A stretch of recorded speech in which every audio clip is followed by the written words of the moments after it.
Hi everyone and welcome to this week's Creating You Together. We've had a great time working through our aha moments and moving through those. And this week we are going to be discussing on a wing and a prayer, and it is literally going to be on a wing and a prayer. Today we have Helen from New Zealand. We have Sonia from Hong Kong. We have Anita, who can't speak right now. And we have Orla also from New Zealand, and she's going to keep an eye on your comments. So please feel free to share. And before we get going, like we do every week, we might just take a couple of moments just to take a few deep breaths, to call in our guidance, to connect, to let everything that's buzzing around us fall away. And as we see ourselves from wherever we are in the world, connected as one, as we take our breaths, we radiate that balance and harmony out into the world, so we can all take a big deep breath together.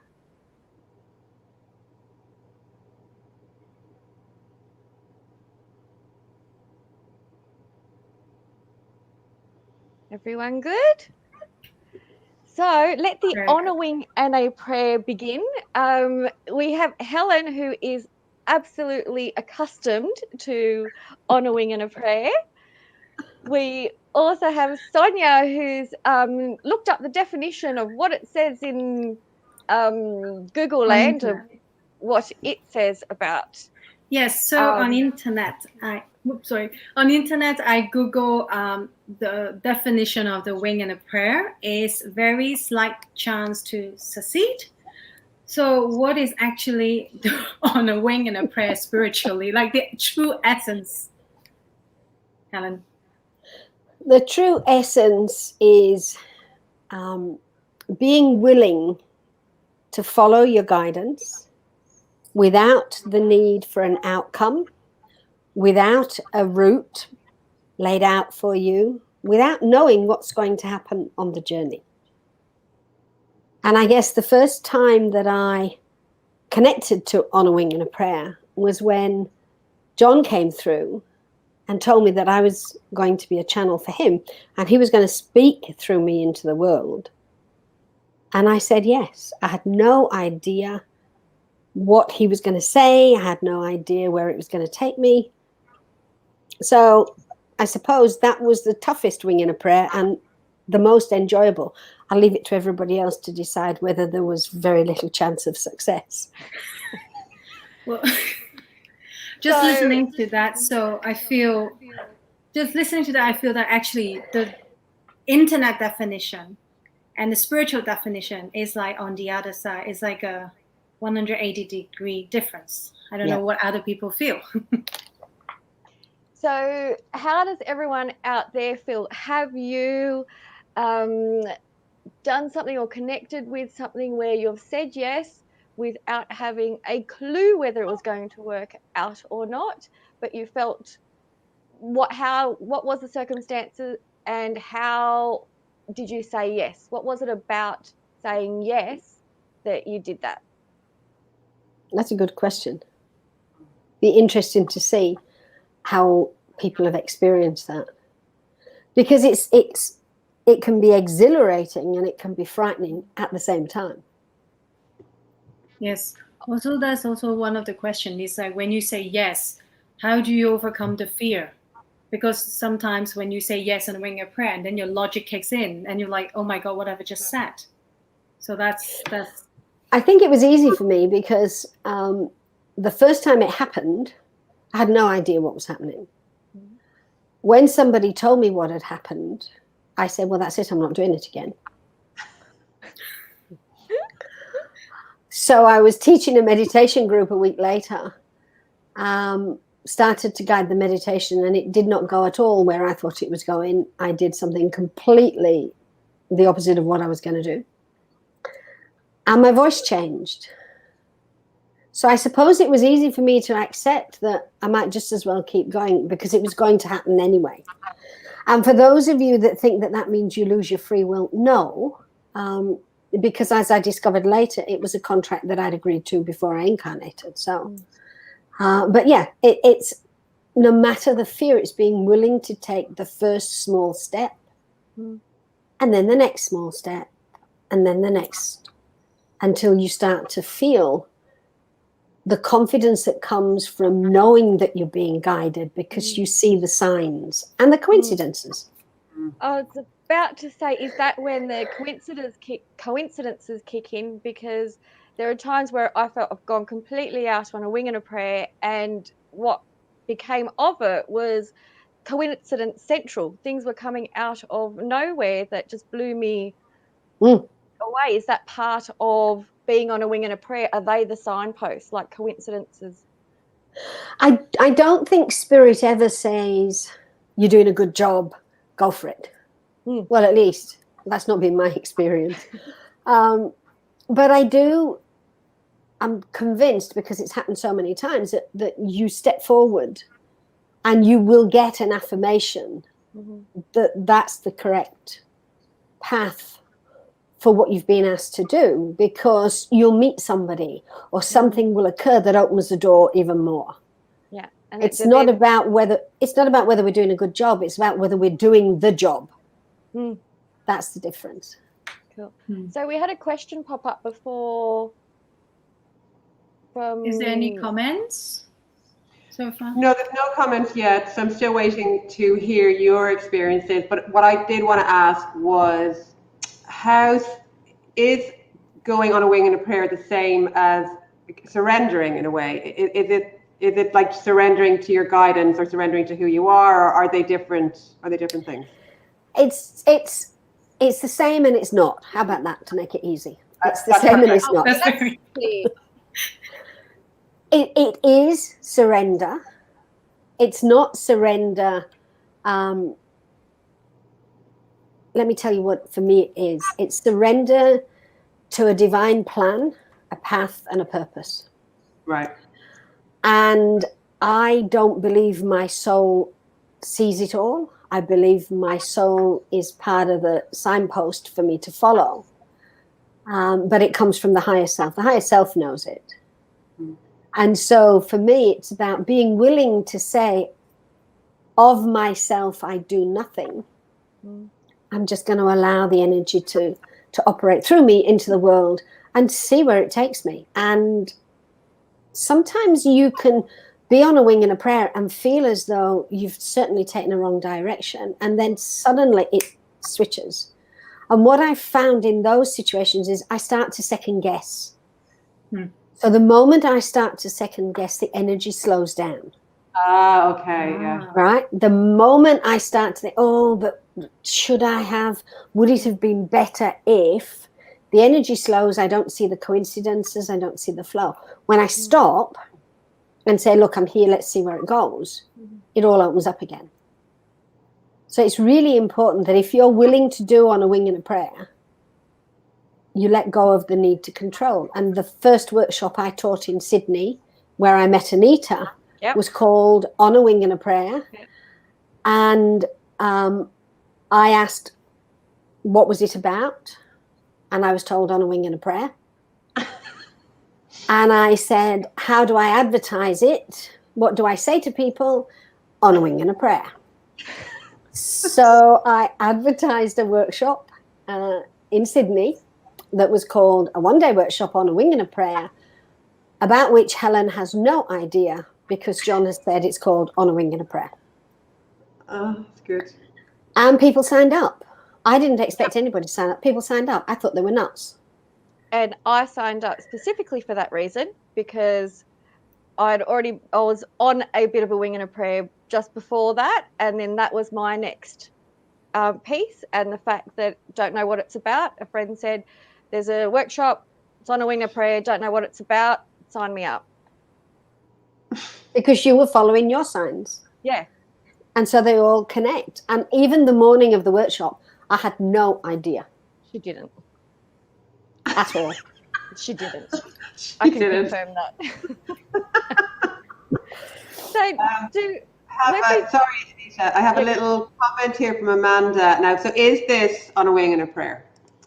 She says, once I asked where I should go. I opened a book and a place jumped out at me, and I went to the little town and ended up meeting a partner. Is that a prompting, or is that a wing and a prayer? It's not a wing and a prayer. Let me see if I can help to make it clearer. A wing and a prayer is when you are prompted to do something for the greater good. So it's for the good of all, for the good of all. It's not necessarily just So I didn't become a channel because I wanted to be a channel and have my name in lights and in fact it was the last thing I wanted. John started to work through me because there were people he needed to connect with for things that needed to be offered in the way of assistance from spirit. So on a wing and a prayer is when you do something on a wing and a prayer, genuinely on a wing and a prayer, it's for the greater good.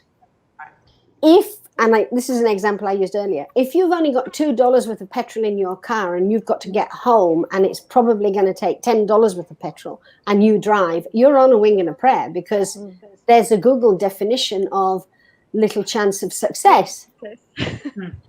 But when it's a spiritual wing and a prayer, it's there because someone else, mass consciousness or a group of people, the higher good is going to benefit.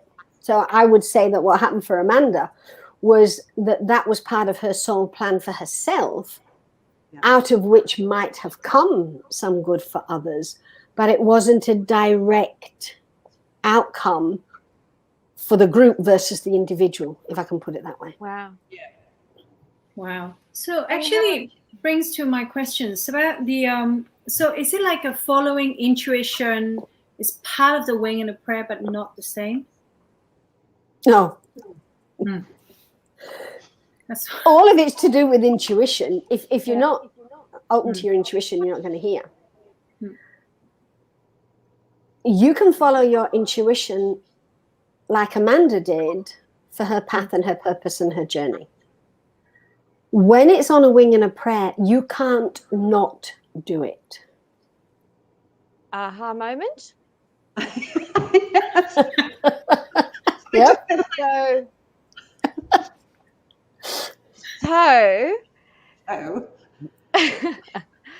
So an aha moment based on what we've been talking about the last few weeks, they don't always make clear sense because they seem to be very not part of what we're used to or something that we can't logically comprehend. So following those steps on a wing and a prayer.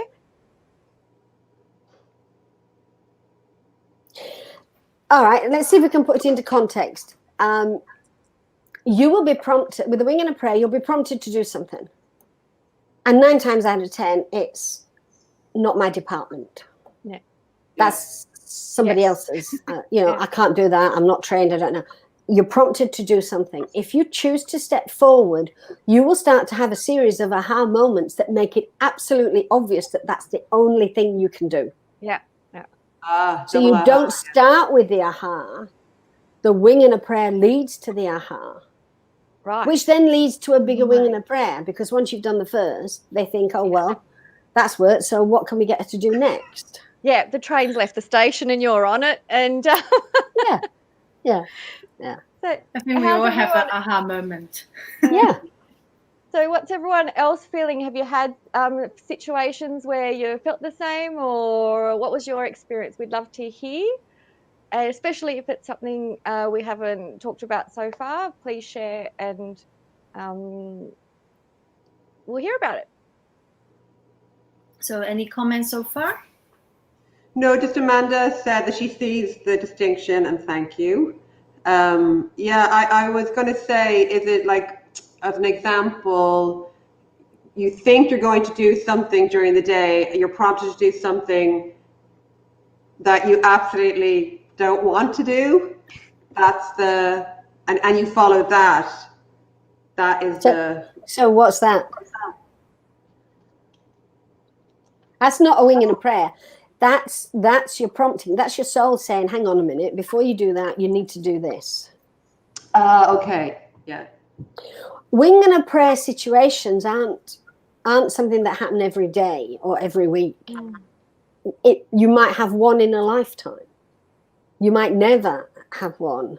I think Tony and I have had a couple where we were going along quite nicely. And suddenly we do a right-hand turn because that's what we're pushed into doing. We don't think of it. We're not thinking of it. We're not planning it. In fact, we're actually planning to do something other. We were in Australia, beginning of 2018, end of 2017, beginning of 2018, very settled.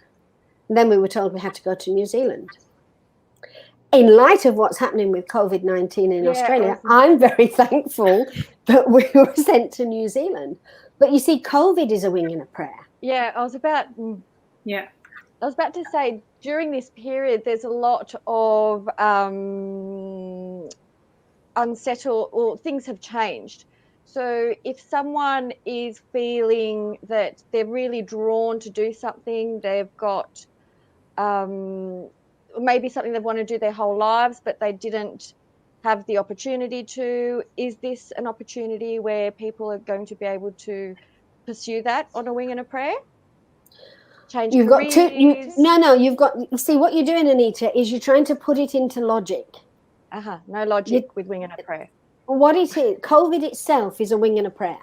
There's no guarantee of the outcome for each individual. There's no destination at this point because nobody knows how to get wherever we're supposed to be for it to disappear. So the whole planet's operating on a wing and a prayer at the moment, doing what it thinks is best, not knowing whether the steps that are being taken are appropriate, going to take them to success or take them to failure. That is the true wing and a prayer. How we handle the wing and a prayer is the next step, which is what you're talking about. So if you feel that you've got no guarantees, you've got no foundation, you don't know where to go, at that point, it's not about planning what you're going to do. It's about listening to your intuition, to what your guidance is trying to direct you to do beyond the fear and beyond the uncertainty. It's not logical. It's not logical. Taking that step, taking that first little step is that.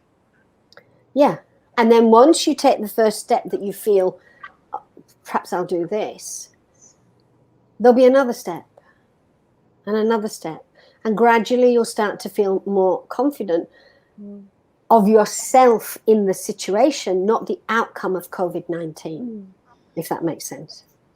Yes. So it's like you always talk about saying yes to the next step, saying yes, saying yes, saying yes. And also you also wrote on your blog about the how, because then it opens the door following okay, that's very clear. I'm just wondering if anyone shared the experience or any questions so far? We have a comment from Juliet. I'll show you here. She said, I remember Michael Beckwith described it as God doesn't call the qualified. God qualifies those who say yes to the call. I don't know who Michael. Is the call and a wing and a prayer the same? That's a good one, Juliet. Is the call and a wing and a prayer the same? Because you can feel a call to service and know what your service is. When you step into a wing and a prayer, you have no idea. So there is a slight difference between the two.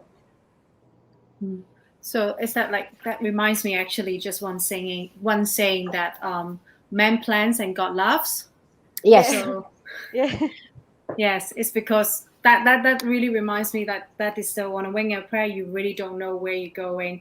I feel also not only about COVID-19 and also how we were just talking earlier about how we start working with you, or for a lot of people when they start working on something they're passionate about, they have no idea where they take them. Yeah. They just follow the first step, and they see, oh, that's interesting. And then at the end, they end up with something that's beyond their dreams. Mm. I never thought I would end up doing what I'm doing now. I was going to be an accountant. A little different. Just slightly, you know. Juliet had come back and said she was saying in the context of having no idea what's coming next. I'm assuming. Yeah. And then Karen Choi has said, so there's nothing to prepare when going on a wing and a prayer. It's really building that strength or knowing within to going on with the steps. Yeah. Absolutely. You cannot be prepared for a wing and a prayer. No. When I first met John, we were having afternoon tea with a couple that we'd only just met. You couldn't prepare. No. Particularly when at that point, Tony and I had just learnt to do meditation and healing. That was it. But I do recall that Terry, the husband of where we were having tea, commented, because I said, oh, it's really nice doing healing, but it's not really that exciting, is it? And he said to me, Helen, did you used to poke hornets' nests with a stick when you were little to see what would happen? He said, because I think that's what you've just done. Oh, yikes. And the next thing was John came through. So you can't prepare, no. Megan has said on that topic, that's not a wing and a prayer, that's planned trust. That Karen's talking about. Yes, absolutely. It is. It's planned trust. And that's got its place. It's not that we don't have to do everything on a wing and a prayer. And it's probably better for our nerves if we don't. When it happens, however, it's knowing within ourselves that we're always taken care of, that we're never asked to do something if it's not within us to do. Yeah. So it's really then, from what I hear, about being present and being in the moment and being present to ourselves and our guidance and following the prompts and the steps. Yeah, it is. Yes. It's also don't be too petty. It's also to trust that, like you said, we're always taking care of, also that we're capable to do that. That's why they trust us to do that. So we don't feel, it's not because we cannot, we want to push the boundaries. They trust we have the capacity to do so. And it's about they know we have the capacity. We have to learn that we have the capacity. Yes. And sometimes the only way we can learn that is to do something on a wing and a prayer. Yeah. And my assumption is that it'll resonate with us. It'll resonate with our hearts. It'll resonate with our intuition, our knowing. It'll feel that, in spite of what Google says, that Master Google, yeah. Yes. Despite what Master Google says, that if it's resonating with us through our hearts, that we can't, like you said, not do it. Or not take that next step. Yeah. It's very hard not to take the next step. If we've got a strong logic, we can, and people do talk themselves out of it. Yeah. But it doesn't go away. It'll come back. It'll keep tapping them on the shoulder. Yeah. Yes. So are there any more comments? Anyone else? Juliet is saying it's jumping without being able to see our parachute. It's actually jumping, not knowing if we have a parachute. Exactly, yeah. You really need your wings. Yes. Well, on that note, we'll continue this. And on that note, Helen next week is going to be talking about healing our hearts. And that is going to be on the John the Beloved Community YouTube page. It'll also be on Zoom, so keep an eye out on that page for links and more information. And we will continue again after that. thank you very much for joining. Please feel free to share your On a Wing and a Prayer moments and experiences. And thank you, Helen. You're welcome. Our expert wing and a prayer. I'm going to put that in Google. And thank you, everyone. And we'll see you next time. Thanks. Thank you. Bye. Bye-bye. Bye.